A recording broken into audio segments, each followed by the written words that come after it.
आली ना रे बा आमच्या गावात एवढी मोठी जेसीबी ने कशी आली काय साठी आली आणि असं अर्ध्यातून पाण्यात काही मजा नाही. तर चला सांगतो आपल्या ब्लॉग मध्ये.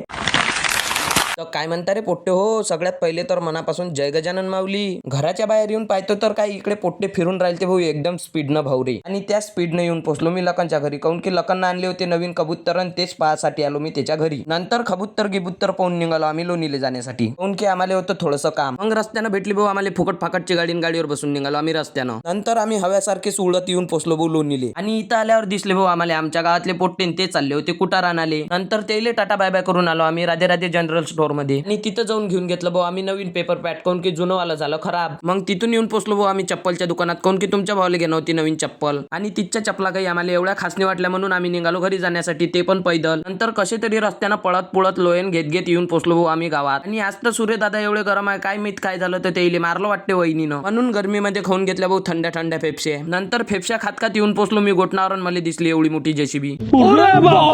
आणि हे जेसीबी आली होती भाऊ हे वाली इरखोंदाले. आणि इथं करून राहिले ते भाऊ आमच्या गावातले पोट्टे 5-5 रुपयासाठी कामं. नंतर तिथून येऊन पोहोचलो भाऊ मी डायरेक्ट घरी. आणि तुम्हाला आता व्हिडिओ आवडला असेल तर आता वाटकायची पाहिजे तर करून घ्या तुमच्या भावाला लवकर फॉलो. तर भेटू आपण नेक्स्ट ब्लॉग मध्ये.